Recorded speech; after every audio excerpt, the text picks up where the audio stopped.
বর্ষাকাল ছিল। একদিন রাতে বন্ধুরা প্রচুর ঝড় বৃষ্টি হচ্ছিল। বাসায় কেউ ছিল না। বাসায় শুধু আমি আর আমার মামাতো ভাই ইকবাল ছিলাম। সেই দিন রাতে আমার মামাতো ভাই আমাকে বলল, বর্ষা, আমি তোমাকে অনেক ভালোবাসি। কিন্তু আমি তোমাকে বলার সাহস পাইনি। আমি বললাম, ভাইজা, কি বলছেন এসব? আপনার আমার সম্পর্ক মামি কখনো মেনে নেবে না। যার ফলে ইকবাল ভাইয়ের সাথে আমার কথা কাটাকাটি হয়। সেদিন রাতে আমি শত অনুরোধ করে তাকে বোঝানোর পরেও সে কোনোভাবেই কিছু মানতে চায়নি। তারপর বন্ধুরা, সেদিন রাতে যা হয়েছিল। বন্ধুরা, আজকের গল্পটি অনেক অনেক ইন্টারেস্টিং। আশা করি তোমরা পুরো গল্পটি শুনলে অনেক মজা পাবেন। তবে বন্ধুরা, গল্পটি শুরু করার পূর্বে আপনাদের নিকট আমার ছোট্ট একটা অনুরোধ, আপনারা দয়া করে আমার চ্যানেলটিকে সাবস্ক্রাইব করে আমাকে সাপোর্ট করবেন। তো তাহলে চলেন বন্ধুরা, গল্পটি শুরু করি। হ্যালো বন্ধুরা, আমার নাম তানিয়া আক্তার বর্ষা। ছোটবেলা থেকে আমি আমার মামার বাসা থেকেই বড় হয়েছি। আমার মামাতো ভাই বসির আহমেদ ইকবাল ছিল আমার ছায়াসঙ্গী। আমরা একসাথেই বড় হয়েছি। একসাথে লেখাপড়া করেছি। স্কুলে গিয়েছি। আমাদের সম্পর্কটা সব সময় ভাই বোনের মতো ছিল। অন্তত সেটাই সবাই মনে করত। কিন্তু আমার মন বুঝত ইকবাল ভাইয়ের চোখে আমার জন্য আলাদা কিছু আছে। আমিও অজান্তেই অনুভব করতাম। ওর নিকট থাকলেই এক ধরনের নিরাপত্তা, শান্তিপূর্ণ মনে হতো। একদিন কলেজ থেকে ফেরার পথে হঠাৎ বৃষ্টিতে ভিজে গিয়েছিলাম। ইকবাল ভাই আমাকে নিতে এসেছিলেন। সেই দিনের বৃষ্টি ভেজা বিকেলটা বদলে দেয়া অনেক কিছু। সেদিন সে প্রথম আমাকে বলে, তুই জানিস, তোকে ছাড়া আমি কিছুই কল্পনা করতে পারি না। আমি হতভম্ব হয়ে যাই। কারণ আমাদের সম্পর্ককে সবাই ভাইবোন বললেও মনে মনে আমিও অনেক আগে থেকেই অনুভব করতাম এই মানুষটার প্রতি আমার ভাবনা শুধুই আত্মীয়তা নয়। কিন্তু সমাজ কি মেনে নেবে আমাদের এমন এক অদ্ভুত সম্পর্কে? ইকবাল ভাইয়ের মুখে কথাটা শুনে আমি এক মুহূর্তের জন্য নির্বাক হয়ে গিয়েছিলাম। আমি জানতাম ও আমার মামাতো ভাই, সেই পরিচয় আমাদের সম্পর্ক সমাজে গড়ে উঠেছে, কিন্তু ওর চোখের গভীর দৃষ্টিতে যে ভালোবাসার ঝলক দেখলাম তা আমাকে সত্যিই অবাক করেছিল। যাই হোক বন্ধুরা, সেদিন আমি কিছু বলিনি, শুধু ভেজা কাপড়ের অজুহাতে গাড়ির জানালার দিকে মুখ ঘুরিয়ে বসে রইলাম। কিন্তু সেই মুহূর্ত থেকে আমার মনেও এক অদ্ভুত আন্দোলন শুরু হয়। এটা কি ভুল কিছু, নাকি একজন নারীর প্রতি একজন পুরুষের নির্ভেজাল ভালোবাসা? এরপর থেকে আমাদের মাঝে অদ্ভুত একটা দূরত্ব তৈরি হয়। ও আগের মতো আর বোন বলে ডাকত না। আমিও ভাই বলে সাড়া দিতাম না। আমরা বুঝে গিয়েছিলাম সম্পর্কের ধরন বদলে যাচ্ছে। চলছিল বর্ষাকাল। চারদিকে শুধু পানি আর পানি। একদিন বন্ধুরা, প্রচুর ঝড় বৃষ্টির রাত ছিল। বাসায় কেউ ছিল না। বাসায় শুধু আমি আর আমার মামাতো ভাই ইকবাল ছিলাম। সেই দিন রাতে আমার মামাতো ভাই আমাকে বলল, বর্ষা, আমি তোমাকে অনেক ভালোবাসি। কিন্তু আমি তোমাকে বলার সাহস পাইনি। আমি বললাম, ভাইজা, কি বলছেন এসব? আপনার আমার সম্পর্ক মামি কখনো মেনে নেবে না। যার ফলে ইকবাল ভাইয়ের সাথে আমার কথা কাটাকাটি হয়। সেদিন রাতে আমি শত অনুরোধ করে তাকে বোঝানোর পরেও সে আমার কোনো কথাই মানল না। এক পর্যায়ে ইকবাল ভাই আর আমি কিছু ভুল করে ফেলি, যার ফলে আমি আর ইকবাল ভাই কিছু সংখ্যা ছিলাম, কিছু ভয়েও ছিলাম। এই সম্পর্ককে কেউ মেনে নেবে না। একদিন আমি সাহস করে বলেছিলাম, ইকবাল ভাই, এটা যদি সত্যিই ভালোবাসা হয় তাহলে আমাদের আগে নিজেদের প্রশ্নের উত্তর খুঁজে বের করতে হবে। না হলে আমরা শুধু ভুল করে যাব। ও মাথা নিচু করে বলেছিল, ঠিক বলেছিস বর্ষা। আমরা সহজ পথ বেছে নেইনি, তাই যুদ্ধটা আমরাই শুরু করব। ইকবাল ভাইয়ের সাথে আমার দূরত্ব যতটা বেড়েছিল ততটাই যেন কাছে মনে হলো। একদিন ছাদে দাঁড়িয়ে সে বলল, বর্ষা, আমি জানি সমাজ আমাদের এই সম্পর্ককে স্বাভাবিকভাবে মেনে নিবে না। কারণ তারা আমাদের ভাইবোন মনে করে। কিন্তু আমি তোকে কোনোদিন বোন মনে করিনি। তুই সবসময় আমার জীবনের সবচেয়ে আপন মানুষ। আমি জানি ওর কথার ভেতর একটা সাহস আছে। কিন্তু আমার মনে তখনও ভয়। মানুষ কি বলবে? পরিবার কি করবে? সেই রাতে আমি অনুভব করলাম, মামি মনে হয় আমাদের মধ্যে সম্পর্কের কথা কিছু একটা টের পেয়ে গিয়েছেন। পরদিন সকালে মামি আমাকে জিজ্ঞেস করলেন, বর্ষা, তোর আর ইকবালের মধ্যে সব ঠিক তো? আমি ভীষণ অস্বস্তিতে পড়ে গিয়েছিলাম। কিছু বলিনি। মামি বলেছিলেন, তোমরা ভাইবোনের মতো বড় হয়েছ। কিন্তু যদি মনের ভেতরে অন্য কিছু গড়ে ওঠে সেটা আগে আমাদের বলতে হবে। সমাজের দৃষ্টিকে বোঝা সহজ নয়। কিন্তু সত্য চাপা দিয়ে রাখা যায় না। সেই প্রথমবার বুঝলাম, শুধু সমাজ না, পরিবারও এই ঘটনায় এক বড় দায় হয়ে উঠবে। মামির প্রশ্ন আমাকে পুরোপুরি স্তব্ধ করে দিয়েছিল। আমি জানতাম যদি সত্যি কথা বলি তাহলে শুধু নিজের না ইকবাল ভাইয়ের জীবনকেও জটিল করে তুলব। আবার যদি মিথ্যে বলি তাহলে নিজের মনকেই ধোঁকা দেব। তাই আমি চুপ থেকেছিলাম। মামি এক দৃষ্টিতে তাকিয়েছিলেন, হয়তো তার চোখেই একটা উত্তর খুঁজছিলেন। সে রাতেই আমি ইকবাল ভাইকে বলেছিলাম, তোমার সাহস আছে কিন্তু আমার নেই। আমি এখনো ভয় পাই। ইকবাল মৃদু হেসে বলেছিল, ভয় পাস না বর্ষা, আমি আছি। কিন্তু সময় যেন থেমে থাকল না। আমাদের বন্ধুত্বপূর্ণ সম্পর্কের রূপান্তর চারপাশের মানুষদের চোখ এড়ায়নি। পাড়ার একজন আত্মীয় একদিন সোজা এসে মামিকে বলেছিল, বর্ষা আর ইকবালের মাঝে কিছু চলছে নাকি? দুজনকেই যেন এখন আলাদা লাগে। এই কথা যেন আগুনে ঘি ঢেলে দিল মামি। তখন আমাকে ডেকে বললেন, তুমি যদি সত্যি কিছু মনে করো ওর জন্য, তবে সেটা আমাদের বোঝাতে হবে। লুকিয়ে রাখলে কেউ মেনে নেবে না।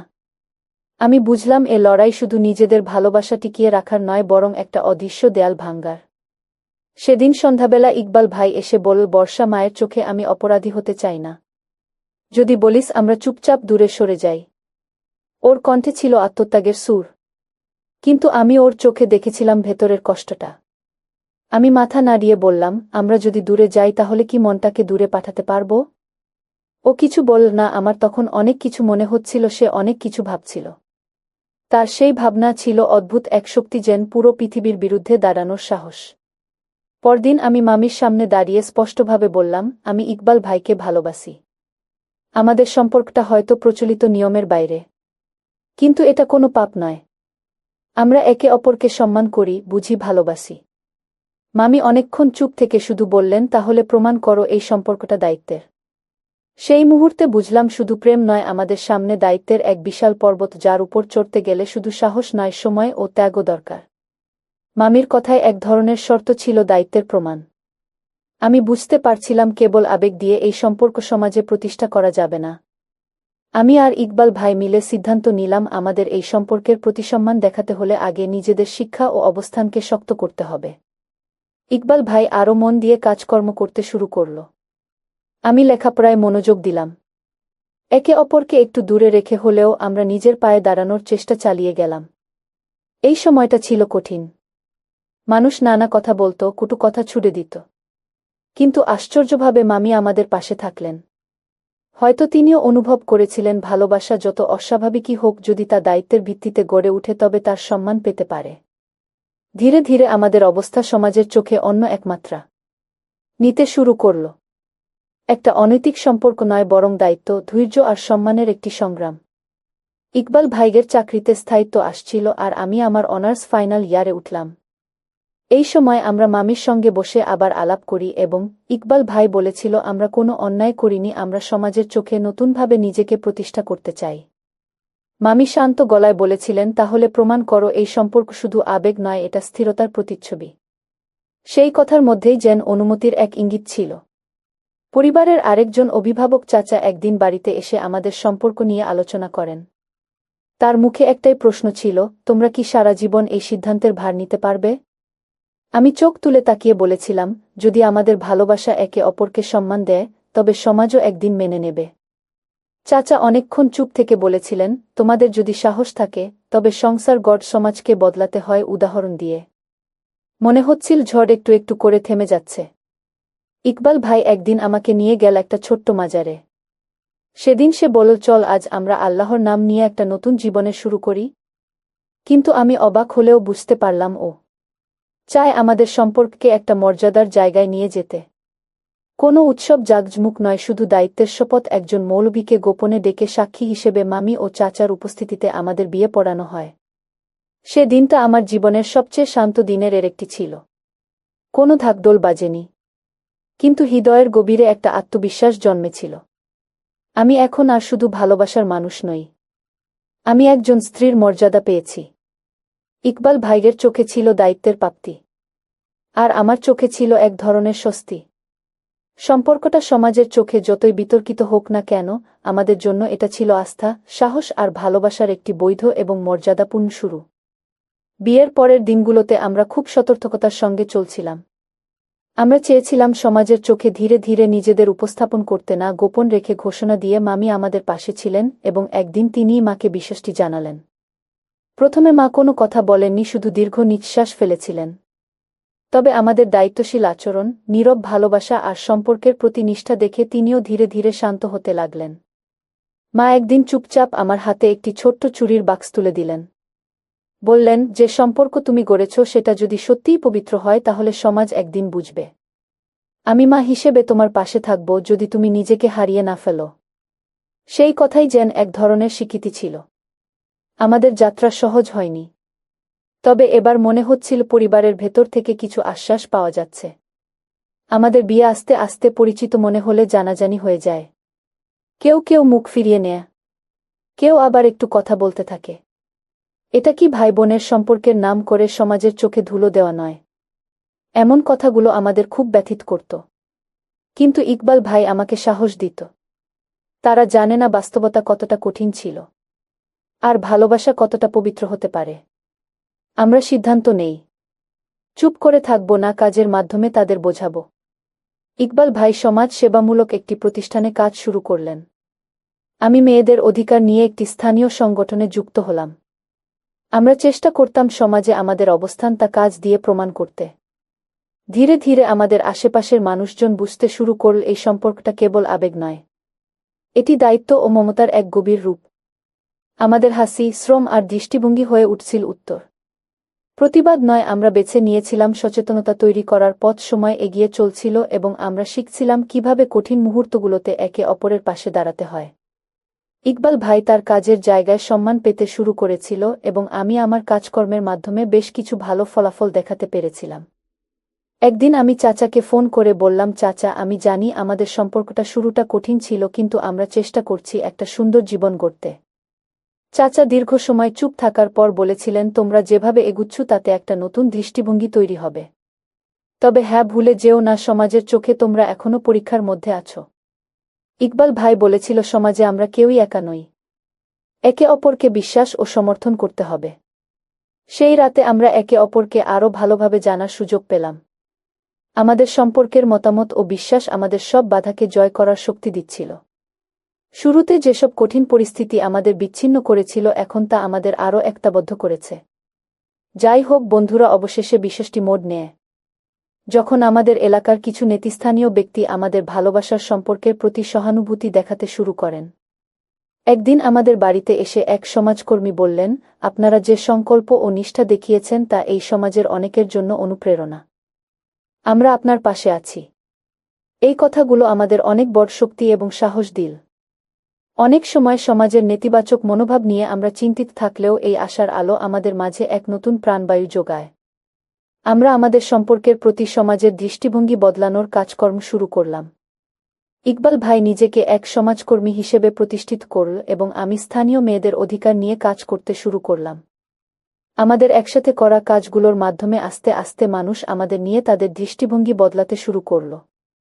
প্রথমে চুপচাপ, কিন্তু ধীরে ধীরে আমাদের দায়িত্ববোধ এবং কাজের মাধ্যমে সমাজের সাথে আমাদের সম্পর্ক শক্তিশালী হতে লাগল। আমাদের সমাজে ও পরিবারের মধ্যে সম্পর্কটি নিয়ে একসময় নানা সমালোচনা শুরু হয়েছিল। তবে ধীরে ধীরে আমাদের কঠোর পরিশ্রম, দায়িত্ববোধ এবং একে অপরের প্রতি শ্রদ্ধা সবার কাছে সুস্পষ্ট হয়ে ওঠে। ইকবাল ভাই একদিন বল, প্রথমে যখন সবাই আমাদের নিয়ে হাসত তখন মনে হতো কতটা অস্বস্তি নিয়ে বাঁচব। কিন্তু আজ যখন তারা আমাদের পাশে দাঁড়াচ্ছে তখন বুঝতে পারি সত্যি শান্তি পাওয়া যায় নিজের পায়ে দাঁড়িয়ে। পরিবারের মধ্যে এক ধরনের সমঝোতা আসতে শুরু করল। মা, মামি, চাচি সবাই আমাদের পাশে দাঁড়ালেন। একদিন মা বললেন, তোমরা যখন নিজেদের জীবনে খুশি তখন আমি শান্তি পাই, সমাজ কি বলে সেটা আর গুরুত্বপূর্ণ নয়। ইকবাল ভাইও মাথা নত করে বল, মা, আমরা শুধু নিজেদের সুখে নয়, সমাজের উন্নতিতে কাজকর্ম করতে চাই। আমাদের সম্পর্ক নতুন একটা পথ দেখাতে পারে। এভাবে আমাদের সংসার এবং সম্পর্কের প্রতি পরিবার ও সমাজের দৃষ্টিভঙ্গি বদলাতে লাগল। আমাদের প্রতি নতুন এক ধরনের শ্রদ্ধা তৈরি হল। আর সেই দিন থেকে আমরা নিজেদের পায়ে দাঁড়িয়ে সমাজের প্রতিটি স্তরে ভালো কাজ করার শপথ নিলাম। আমাদের জীবনযাত্রা ধীরে ধীরে পরিবর্তিত হচ্ছিল। আমাদের পরিবারে সুখ এবং শান্তি ফিরে এসেছিল। ইকবাল ভাই এবং আমি একে অপরকে আরও ভালোভাবে বুঝতে পারছিলাম। একদিন ইকবাল ভাই বলল, আমরা এখন যেমন পারছি তেমনি সমাজে আরও অনেক মানুষের জন্য এক নতুন দৃষ্টিভঙ্গি তৈরি করতে হবে। আমরা যদি একে অপরকে সহানুভূতির সঙ্গে ভালোবাসি তবে সমাজও তার পরিবর্তন দেখবে। তার এই কথাগুলো আমাকে মনে করিয়ে দিল জীবনের প্রকৃত শক্তি একে অপরের প্রতি ভালোবাসা এবং বিশ্বাসে। এমন সময় আমাদের মধ্যে কিছু নতুন প্রকল্প শুরু করার পরিকল্পনা হলো। আমরা একটা নতুন স্কুল প্রতিষ্ঠা করার চিন্তা করতে লাগলাম, যেখানে সমাজের পিছিয়ে পড়া পরিবারগুলোর শিশুরা শিক্ষার আলো পাবে। আমাদের লক্ষ্য ছিল শিশুদের মধ্যে এমন মূল্যবোধ সৃষ্টি করা যাতে তারা পরবর্তী প্রজন্মের জন্য সুন্দর সমাজ গড়তে পারে। আমাদের এই উদ্যোগকে পরিবার এবং সমাজের সমর্থন পাওয়া শুরু করল। ইকবাল ভাইয়ের নেতৃত্ব এবং আমার সহানুভূতিশীল মনোভাব একে অপরকে আরও শক্তিশালী করে তুলছিল। বন্ধুরা, সমাজে এবং পরিবারে আমাদের সম্পর্ক নিয়ে অনেক কঠিন মুহূর্ত পার করার পর একদিন ইকবাল ভাই আমাকে বলেছিল, আজ থেকে আমরা একে অপরকে শুধু জীবনসঙ্গী হিসেবে দেখব না, বরং সমাজের প্রতি আমাদের দায়িত্ব পালন করব। আমাদের সম্পর্ক আমাদের জীবনের মূলনীতি হয়ে উঠেছে। আমরা জানতাম যে আমাদের অতীতের কষ্টগুলো আমাদের ভবিষ্যতের পথ সহজ করবে। কিন্তু আমরা একে অপরের সাথে কঠিন সময়েও থেকেছি। আর আজ সেই একটা আমাদের জীবনে নতুন সম্ভাবনা সৃষ্টি করেছে। বন্ধুরা, পরিবারের সবার সাপোর্ট আর ভালোবাসার মধ্যে আমাদের নতুন জীবনের শুরু হয়েছিল। ইকবাল ভাইয়ের সাথে একসাথে ভবিষ্যতের দিকে তাকিয়ে আমরা সমাজের জন্য কিছু ভালো কাজকর্ম করার শপথ নিলাম। আমাদের সম্পর্ক একে অপরের প্রতি শ্রদ্ধা আমাদের মাঝে এমন শক্তি তৈরি করেছিল যা শুধু আমাদের নয়, আমাদের আশেপাশের সকলের জীবনেও ইতিবাচক পরিবর্তন আনবে। আমাদের ভালোবাসা, বিশ্বাস এবং একতা সমাজের জন্য একটি প্রেরণা হয়ে দাঁড়ালো এবং আমরা আমাদের জীবনে এক নতুন অধ্যায়ের সূচনা করলাম। একটি জীবনযাত্রা যেখানে ভালোবাসা ও শ্রদ্ধাই ছিল মূল ভিত্তি। বন্ধুরা, আজকে এই পর্যন্তই। আবারও আসব তোমাদের মধ্যে নতুন কোনো ভিডিও নিয়ে। ভিডিওটি যদি তোমাদের ভালো লাগে তাহলে একটি লাইক দাও। প্রতিদিন আমি আপনাদেরকে একটা করে নতুন গল্প উপহার দিব। তাই আপনাদের অনুরোধ করে বলছি, আপনারা যদি এরকম ধরনের ইন্টারেস্টিং গল্প পেতে চান তাহলে দয়া করে আমার চ্যানেলটি সাবস্ক্রাইব করেন। পরিশেষে আপনাদের সকলের সুস্বাস্থ্য কামনা করি। ভিডিওটি দেখার জন্য আপনাদের সকলকে অসংখ্য ধন্যবাদ।